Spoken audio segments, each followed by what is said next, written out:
Assalamu alaikum. The diagram below summarizes the stages involved in respiratory metabolism of mammalian skeletal muscle. Mammals के skeletal muscle में respiratory metabolism जो हो रहा था उसको इस डायग्राम में stages wise शो कर दिया गया है। इसमें जो हेक्सोसिस है यानी ग्लूकोज, डायरेक्ट रेस्पिरेशन में ग्लूकोज ही इस्तेमाल होता है।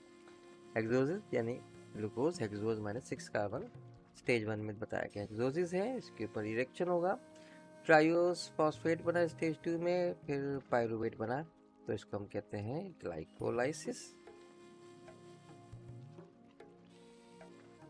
ग्लाइकोलाइसिस में 4 एटीपी बनते हैं और 2 यूज हो जाते हैं, तो नेट गेन 2 एटीपी का होता है।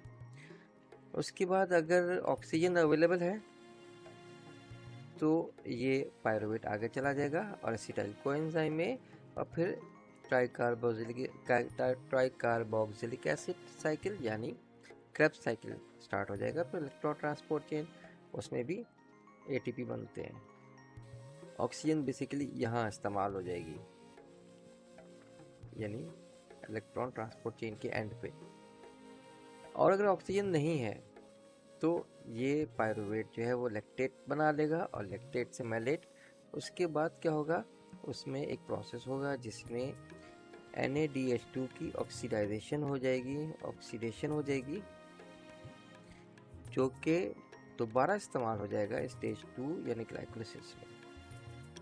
जब NaDH2 ऑक्सीडाइज होगा तो बनेगा NAD+, जो कि इस्तेमाल होगा ग्लाइकोलाइसिस के प्रोसेस में, जहाँ पे 2 एटीपी बन रहे हैं।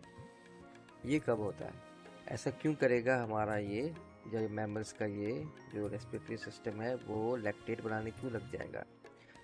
जब हम मसल सेल की बात कर रहे हैं ना, स्केलेटल मसल, जब मेहनत का काम होता है, एक्सरसाइज कर रहा होता है या कोई मैमल या दौड़ रहा होता है, तो तेज़ी के साथ वो अपने मसल को इस्तेमाल करता है, तो मसल को ज़्यादा एनर्जी चाहिए होती है।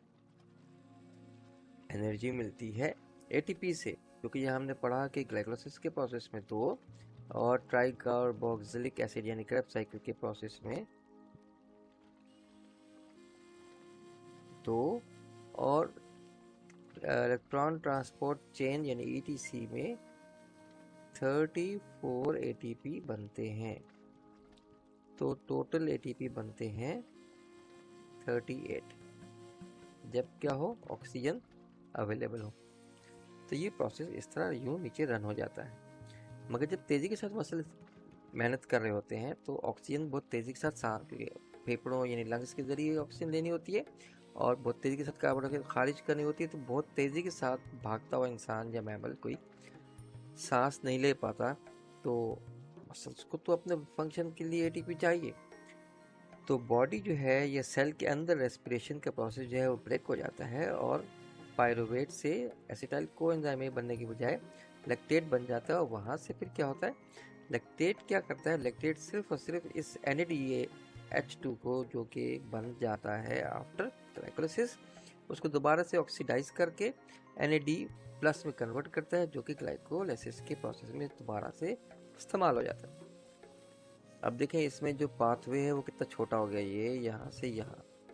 इससे क्या होगा, जल्दी जल्दी पर एटीपी 2 एटीपी मिल रहे हैं बस, मगर मिलना शुरू हो जाते हैं।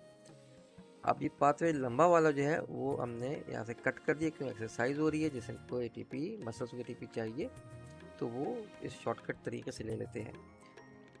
अगर लंबे तरीके से जाएंगे तो बहुत सारे एटीपी मिलेंगे, यानी 34 यहाँ पे मज़ीद और मिल जाएंगे इलेक्ट्रॉन ट्रांसपोर्ट में, और 2 क्रेब्स साइकिल में भी मिल जाएंगे, मगर उसमें टाइम बहुत लग जाएगा as compare to that this lactate formation process, जिसको हम एनएरोबिक रेस्पिरेशन कहते हैं।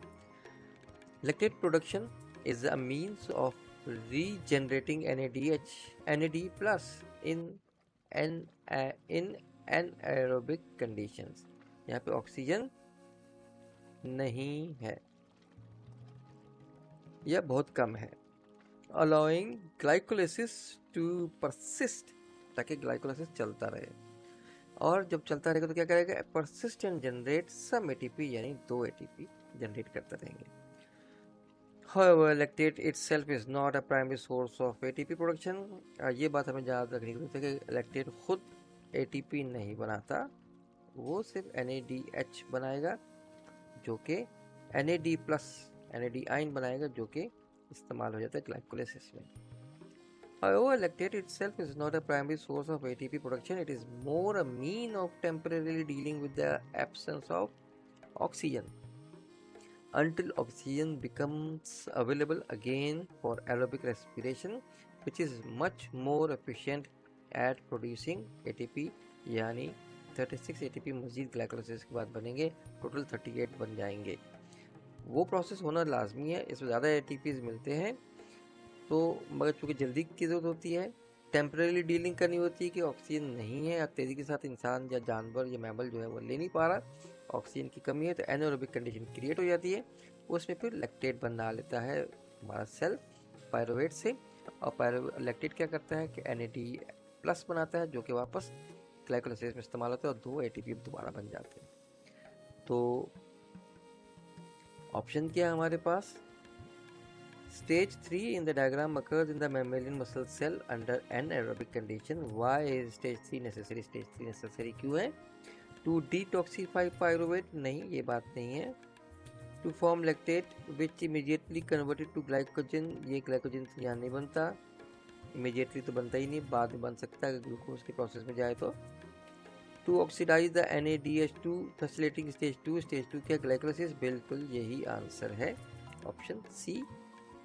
डी क्या है? To provide NADH2 for the electron transport chain, नहीं, इलेक्ट्रॉन ट्रांसपोर्ट चेन तो हम देख रहे हैं यहाँ से है ही नहीं, इस तरफ से हमें जाता हुआ नजर ही नहीं आ रहा, तो ये तो उस साइकिल में या इस डायग्राम में नहीं है, तो ये भी गलत है. टू फॉर्म ATP लैक्टेट नहीं बनाता, ग्लाइकोलाइसिस बनाता है, तो ऑप्शन सी चूज करें. That is all. Thank you very much. अस्सलाम वालेकुम.